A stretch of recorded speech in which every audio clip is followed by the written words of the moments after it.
So meta descriptions are really important. They're not a really a ranking factor per se, but it can really influence the traffic that you get from search engine result pages. So a good way to look at these are practically a shop front for your site. There's a couple of tags that you have influence over, which can really kind of drive attention towards your site and then ultimately lead to a click as well.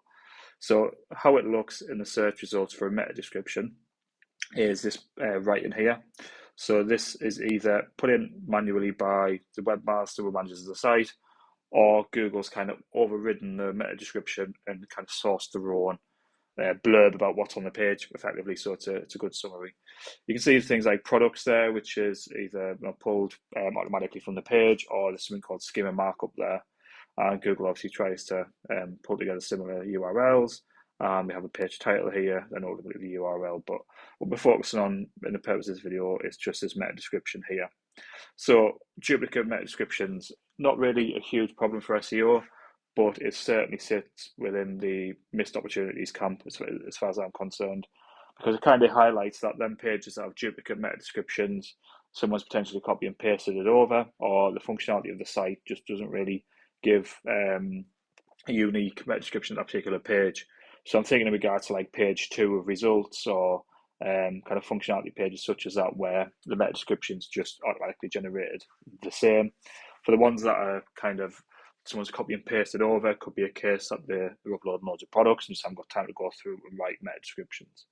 So what I see quite a lot is some kind of logic in the background, which will take things like the page, the product title, inject that in there, have like automatic text like free delivery for £99 or plus orders or things like that as well. But yeah, so it's really important, I think, to have a unique meta description that really reflects the page, inject a bit of salesmanship in there, and to just try and get as much clicks from searches as possible. So that's how it looks. How do we find it? So on a page, typically just type in view page source, and you're specifically looking for meta name equals description, and then what you're looking for is this text after it is very much the text that would be ideally shown in the search results. Google can override this, and it can add some bespoke meta descriptions in there. It could fudge together like stuff from the content, but nevertheless still worth doing in there. So typical meta description, 160 characters, is kind of a loose guide, and just try and be descriptive on the page, but also look at what the competitors are doing. So have a actually look at what other people are putting in there. So 30% off Black Friday. So for example, if I'm searching for dog beds and I know Black Friday was coming up and I'm comparing these two products here, I can see that that's just describing what a dog bed is.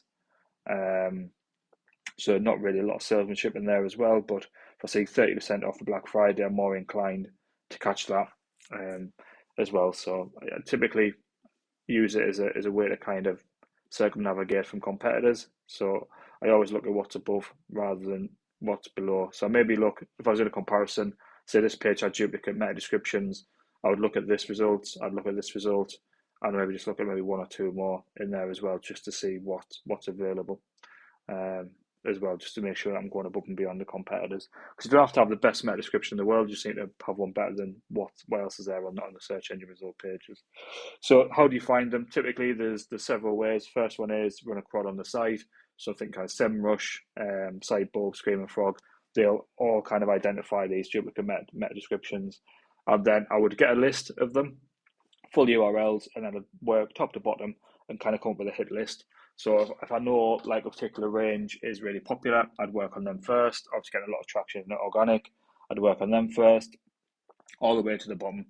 One thing I see quite a lot, many occasions where it trips people up is when you have a page, 2 pages with the same meta descriptions, you only need to change one to fix the error.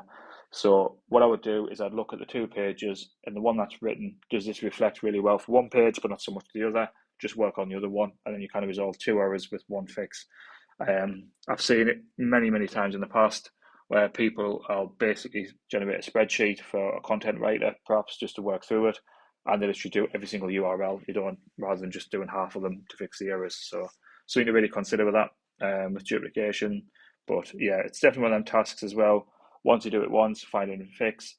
You don't tend to have to go back to it unless you're kind of launching loads of new products with the same meta descriptions as well. So yeah, on the flip side to that as well, it is actually a progressive error again. So that means over time, if you don't deal with it or have an effective meta description procedure in place, over time it can accumulate quite significant volume. So ranking factor, not really. Google will override it as well if you've got a really bad meta descriptions, but there's an opportunity there to write a really good one. Hopefully have yours displayed in the search engine results, and it's always good if you can try and enhance like the click through rates. Seasonality as well. So if you see an example there, for example, we have Black Friday. That's where it's really good when possible to try and inject that in there.